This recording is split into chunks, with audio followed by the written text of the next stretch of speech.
Alright, let's get this show on the road. So this will be sort of a little bit of a,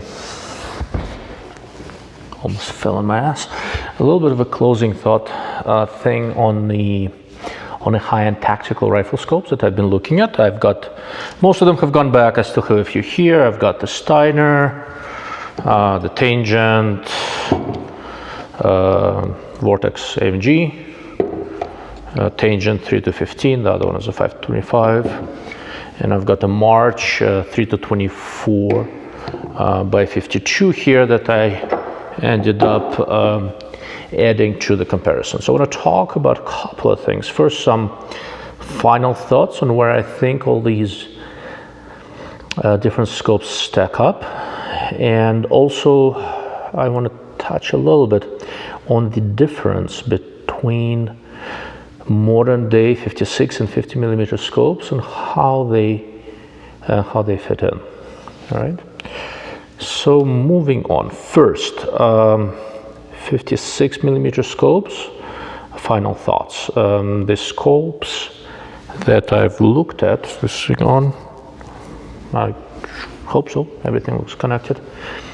With the 56 millimeter scopes, as I've mentioned in an earlier video, the scopes I liked the most overall were the Tangent, the ZCO, whatever they call them, zero compromise optics, and the Schmidt and Steiner's up there, and I think the Kahles and the Leupold Mark V 7-35 were a little bit of a step down in many ways. In general, you know, this is a testament to how good modern rifle scopes have gotten, and it's difficult unless you've been here for a while, and I've been, you know, kind of in this soup for a little while. It's difficult to appreciate how far we've come because, you know, originally there was just Schmidt, which is still relevant, remarkably, the same scope still relevant. But originally it was just Schmidt. Night Force had second focal plane scopes mostly. It took a while for them to go front focal, and I think for precision shooting, front focal is the better way. It's not like you cannot do it with second focal plane, you clearly can. I just think front focal is a better way to go. 15-20 years ago, any one of these scopes would be a godsend to a precision shooter. That just is the truth. So in many ways, I'm nitpicking. Now that by itself is not really a bad thing. It's nice to have this opportunity to nitpick. You know, in many ways, I'm sort of Monday night quarterbacking because you know, all of these scopes are in use by people who use them successfully, right? And I'm sitting here drinking whiskey and talking shit about scopes, right? But I did look at them. I did spend a lot of time with them. I didn't really find any significant mechanical problems, and I don't like to talk about that as much. I check tracking and all that, but fundamentally I have a sample of one, and you know, that's not always very telling, but I do look at them. Mechanically, you know, all of these were good, I thought. I think as far as the elevation turret goes, the big Tangent Theta, the 5-25, you know, this thing, you know, I think it's still remarkable. It's still the best I've seen. ZCO is excellent, almost there. I liked the locking windage turret. Steiner. With Steiner, it's kind of interesting. So I have a chance to look at 3 of these scopes. One that I got from Steiner to look at, and a couple more that a guy from the sniper site sent me to play with. I need to send them back, so I was trying to compare them, which is going to be a separate video. It's kind of nice to see multiple units of the same thing. But mechanically, overall, I think Tangent Theta and ZCO are the most polished package. All the controls on ZCO are just excellent. but the elevation turret on the tangent is better. In terms of optical quality, once again, the best balanced image quality overall is tangent, and ZCO is very close. DCO does seem to have a new and better eyepiece, so the image in front of you looks larger. But when you start looking in difficult aiming conditions and all that sort of stuff, tangent Theta pulls ahead a little bit. It's also a longer scope, so keep that in mind. So what ZCO has accomplished right out of the gate with the new product is pretty impressive, and I like that, right? But I do have to rank them. I can't just say, oh, they're all good, because I usually rank them, and I explain why. I use the tangent. I'm not going to switch just yet. But the ZCO made me think about it a little bit. Okay.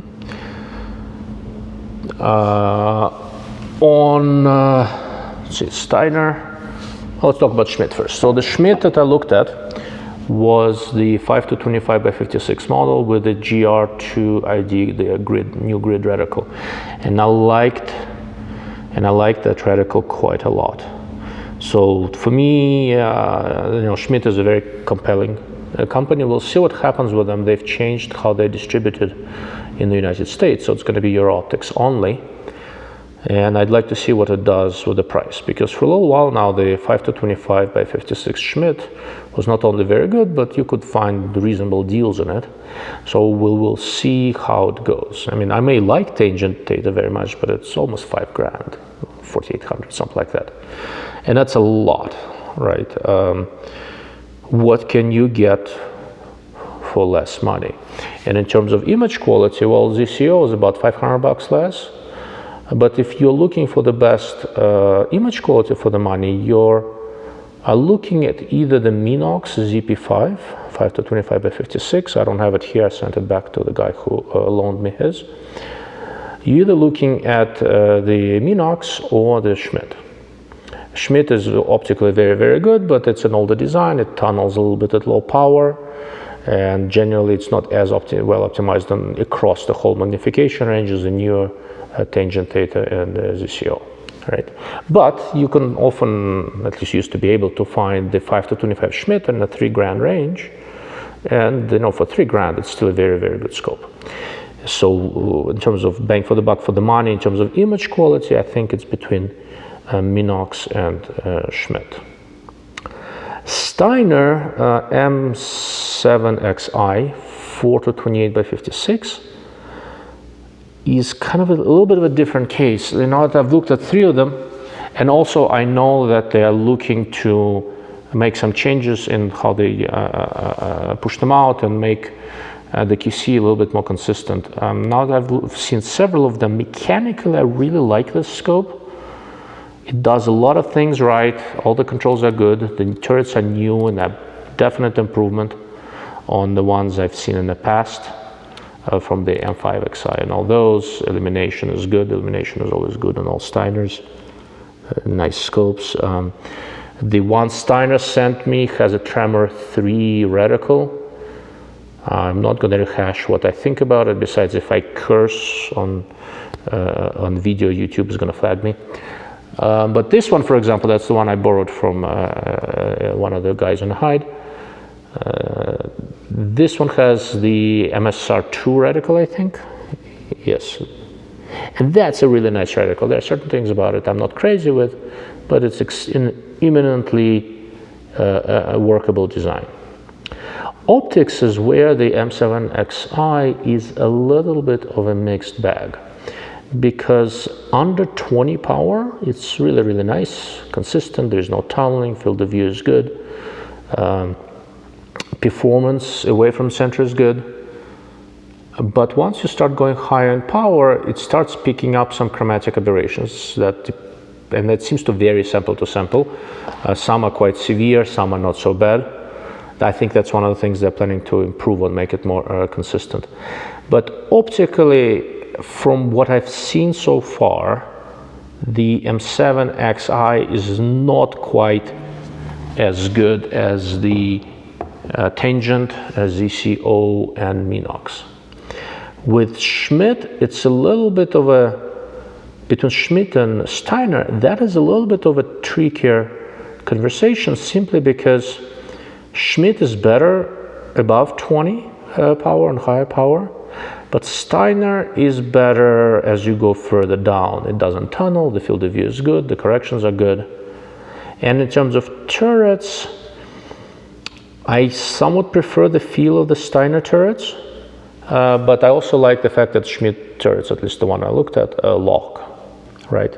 So between Schmidt and Steiner, depending on how you use it, it's a little bit of a tougher call. And price-wise, Steiner, you know, I think is right around $3,000 range, a little more. But it basically, it's significantly less expensive than the Tangent, Theta, and ZCO.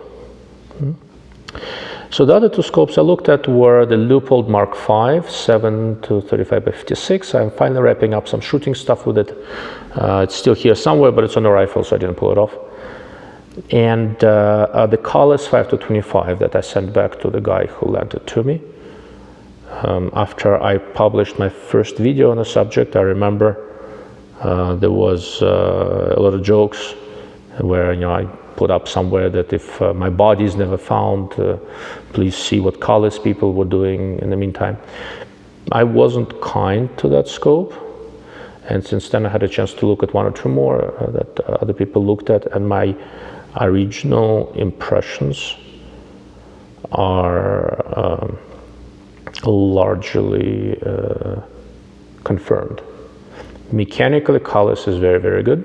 I like that scope. Mechanically, turrets, parallax, I like the center mounted parallax, everything works well. But optically, the field of view is narrow, depth of field is shallow. Didn't mean to rhyme it, but, and that is a problem. It wouldn't have been a problem 10 years ago, but it is a problem now because the competition is so good. Right? Price-wise, Kahles competes against the Minox and the Steiner, and some versions, depending on which version you get, of the Schmidt. And looking at these four side by side, unless I really wanted that center-mounted parallax, I can't find a situation where I would prefer the Kahles. On the other hand, take all these other scopes from off the table. I put Kahles on my rifle, and it's not going to make me a better or worse shot, right? So there's that to consider. But I'm comparing things here, and I think Kahles is a good design in a vacuum, not such a good design given how strong the competition is. Okay. Leupold Mark V kind of snuck into this comparison because I wanted to look at one, but it is a lot less expensive than the other scopes here. Leupold Mark V can be frequently found close to the $2,300 mark. And for that amount of money, I think it's a very good design. Field of view is narrower than these scopes here. Optical quality is very competitive with Kahles. Not quite competitive with the rest of them, but it's a lot cheaper. So I like the Mark V. I think it does very well, and it's also, although it's similar size to the rest of these, it is also comparatively light. I think in the Mark V 7 to 35 is a very viable option. Nice low profile turrets, it tracked fine, the turrets lock, which I like a lot, especially for the windage turret.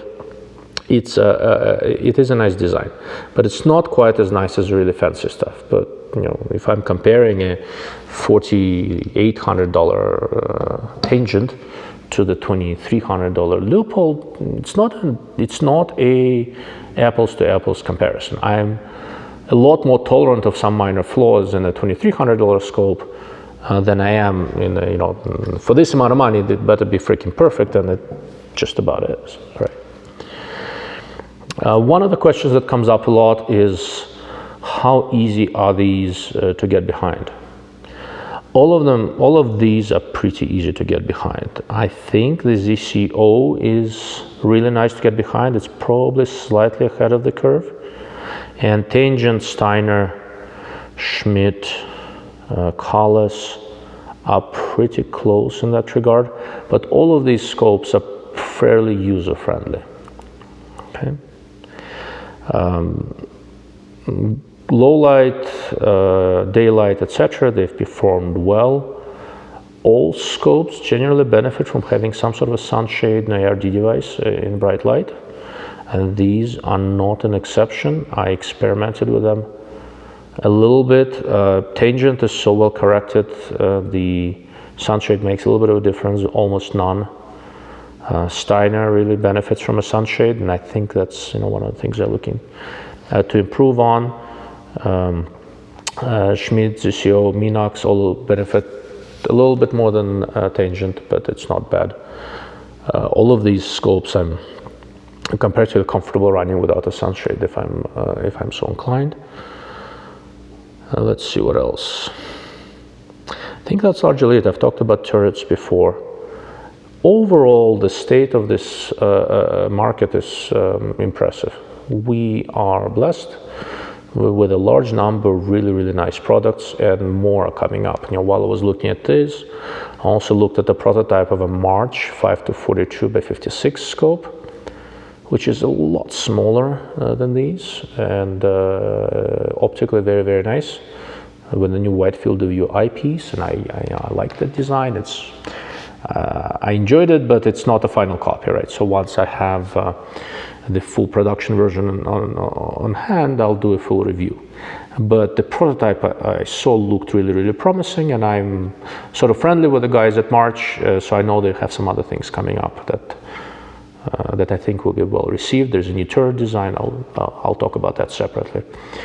That redesigned zero stop and a bunch of other things.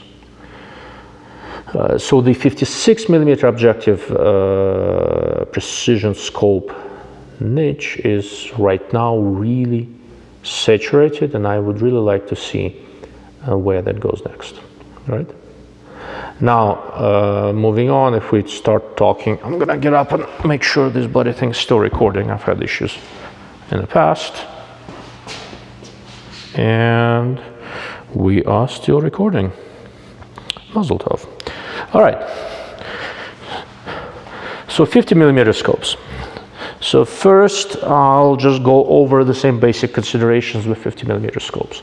Overall, if you're going to be using a 50mm scope as a general purpose precision scope, the best on the market right now, I think, is the ZCO 4-20 by 50. I don't have it here. It went back to its owner.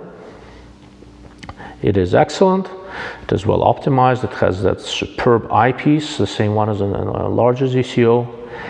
And in terms of direct competition, the way they chose the magnification range, the most direct competition is the Schmidt 3-20, which is a nice scope, but it is a slightly older design, and it is not quite as good. It is very good. It's not quite as good. With the top of the line 50mm objective scopes, the ones I've looked at were the ZCO, the Tangent Theta 3-15 by 50. It's not any, I've had this scope for a few years. It's still my favorite overall. Like I said, I'm not trading this in anytime soon. March 3-24 by 52. And Vortex AMG 6-24 by 50, and a little bit earlier I looked at the Kahles K318. I didn't compare it to all of the scopes, but I had a chance to compare it to the Tangent. So these 3-15 by 50 Tangent that I have is sort of a it's a common denominator in this case, as I'm looking at the top of the line 50mm scopes. One of the reasons I'm trying to be specific that I'm talking about top of the line stuff is that while assembling scopes for this high-end test, I ended up with 7 different 50mm scopes that are less expensive: the EOTech Voodoo, the Brownell's MPO, tracked toric UHD, and they are really good and really superb for the money, but it's clearly a very different price range. Originally, I was looking at all these 50mm scopes side by side, and I think I'm going to segregate it, and I'm going to wrap up talking about the really high-end 50mm scopes now, and I'll do a separate video and write-up for the ones in the $1,000 to $2,000 range, or somewhere there. Let's call it mid-range. Generally, I will say this, given how good the mid-range scopes are, it's getting harder to convince myself to spend more than $3,000 on a scope like this, but there are still situations where it's useful, and I'll talk about that as we go along. In terms of pure optical quality, unsurprisingly, the Tangent and ZCO are the best on the same magnification. Once again, I like the Tangent a touch more, but it's very, very close. But the Tangent is 3:15 and ZCO is a 4:20. So if you will be using it as a general purpose precision scope, go with the ZCO. It is very, very nice. It also focuses closer than Tangent, down to about 25 yards, 25 meters. Being able to reach up to about 20 for precision scope is sort of a big deal, right? How do the other 50mm scopes compare? So in terms of pure image quality, the March is pretty much up there. Spectacular resolution, contrast is not quite as good as ZCO and as ZCO and Tangent, but it is up there. Field of view is not quite as good, but it's a broader magnification range. It goes down to 3, goes up to 24, and it is by far the lightest of the bunch. I'll talk about crossover applications momentarily. The Kahles K318 that I looked at was an exceptionally nice sample. In optically, it was absolutely superb, and it could more or less almost hang with the Tangent and ZCO. But like with the larger 5-25 Kahles, field of view was narrow and depth of field was kind of shallow. Depth of field is becoming sort of a differentiator with all these really fancy scopes, because optically they're all quite good. But with a Tangent, for longer distance shooting, I don't have to mess with the parallax knob at all, almost, right? ZCO, I need to do a little bit more, but not that much. Schmidt, very forgiving, but a little bit shallower depth of field. Steiner's quite good in that regard. Kahles was finicky. Leupold, not as finicky as Kahles, but also a clearly shallower depth of field. And the same basic thing translated to the smaller 50mm scopes. With the Tangent, well, it doesn't go to as high of a magnification. Field of view gets shallower. But when I set Tangent at 15 and Kahles at 15 power and ZCO and March, the greatest depth of field and the best micro contrast is the Tangent, but ZCO is close. Where we have to start thinking a little bit more about the application is in terms of size and package. ZCO is quite short, but it's chunky and it's heavy. It's substantially, it's over, I think, what's it, 30, I think ZCO is around 32, 33 ounces. I'll need to double check. I'll do like a kind of a minimal write-up and put the spec table on, right? But let's say ZCO was right around 33 ounces. Tangent, 27. AMG, also around 27, I think, 28. March, 24, right? And now we start thinking about the application, because if I'm looking for a precision scope that goes on a dedicated long-range rifle, I'm probably just going to step up and use one of the 56mm ones. Right? That's sort of how I ended up with the two Tangent Thetas, right? I use the big one for long range, although, because it's big and it's heavy, it's all that. And for the 3-15, my use is sort of a kind of a crossover application. It spends some time on my hunting rifle, and it really lives most of the time on an accurate AR-15, right? Same business with the AMG that I've had for quite a while. It's one of the early ones with the EBR-7 reticle. It's optically very, very good. It's long, it's in terms of length, it's almost as long as a Tangent. It's about the same length as a large ZCO, but it's not very heavy. And it's optically quite good. Is it as good as Tangent as ZCO? No, but it is definitely an alpha class scope. It is very, very nice. The downside is the packaging. It's a fairly long scope, and the lowest power is 6 power.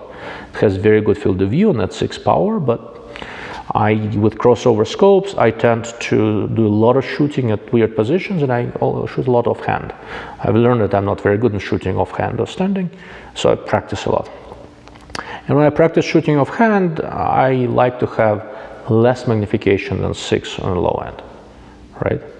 So when I think about crossover scopes, I want it to be good enough on low power for me to be able to practice all sorts of weird positional shooting. And for that, the tangent and the march are my best options, right? Tangent is 3 to 15, march is 3 to 24. And at 24, it's a little bit finicky because, you know, the depth of field is a little bit shallow. It's difficult to put in so much magnification range into a small scope, but it's not bad. And the way I view the march is I use it as a really excellent 3 to 15 scope, and I only dial up above 15 power when the opportunity presents itself. I have a nice shooting position, the environmental conditions allow for it, and all that sort of stuff. So in many ways, this is the most flexible scope of what I've looked at. I did look at the Nightforce NX8 2.5 to 20 by 50, and honestly, I didn't like that scope. I suspect I would like the 4 to 32 more, but you know, it's around $2,000. This is $3,000, so you know, it's once again not quite an apples to apples comparison, but March is optically a better scope. And interestingly, it's an easier scope for me to use because of the significant edge distortion on the Nightforce NX8. Okay, so that's roughly where we are. The more I think about it, the more I realize that where I use 50mm scopes is more on the crossover type applications. As I think about outfitting a long-range precision gun, I'm always ending up with something bigger, like, you know, the 56mm Tangent or Steiner or something like that. And if we think of 50mm scopes as crossover designs, then I really like the March because at 24 ounces, it's the lightest and very good optically, low profile turrets, everything tracks. It's very nice. I really like the Tangent. Not as much magnification range, but very easy to use, good depth of field. Once I step up to the ZCO, it's not quite the same exercise because it is heavier. It is very nice, but it is heavier.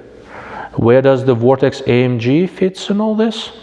Well, honestly, if 6 power on the low end is enough for you, and anybody who's ever hunted with a 6 power fixed scope would probably be comfortable, and then it is a very compelling design for less money. So how does it stack up with the fancy 50mm scopes? If you want a dedicated precision gun and you just like smaller scopes, go ZCO. If you want the most flexibility in a crossover type scope you can use for everything, March is your best bet, and that sits on my hunting rifle, my Theta Remington Theta that I also use to shoot far away and up close, and I try to practice with that gun since I hunt with it. If you want a crossover scope that's going to be the easiest to use in terms of depth of field and all that, Tangent, the TT315M, the 30mm scope, you know, that's your best bet. And if you want the best bang for the buck for a truly, you know, high-end 50mm scope, I think a Vortex AMG is it. As long as you're good with 6 power on the low end, I don't think you'll get better with this. And I like the whole locking turret business. I wish Tangent and March had locking windage turrets, but honestly, I've been messing with them for a bit, and the turrets are stiff enough. I've never had either March or Tangent shift on me while carrying it around or something like that. So I think that's where we are. All of these were good in low light. All of these were good in daylight. You just kind of have to pick your poison, right? If you want the most flexibility, March If you want the most ease of use, tangent. If you want the most for your money, Vortex AMG. If you want the best overall precision in a small scope, probably ZCO. Okay. Anyhow, thank you for watching. I know it was long, but I had a lot to kind of wrap up with. I'm sure I forgot some stuff. I will be doing a write-up. I'll be traveling a lot over the next couple of weeks. So when I travel, I can do a lot of writing. Please ask questions, and I will either do a second video or answer in the comments or incorporate it into my write-up. Use the questions on the YouTube video or contact me via my website, darklordofoptics.com, or any of the forums. I'm not difficult to find. If you want clarification of anything, do not hesitate to ask. Thank you.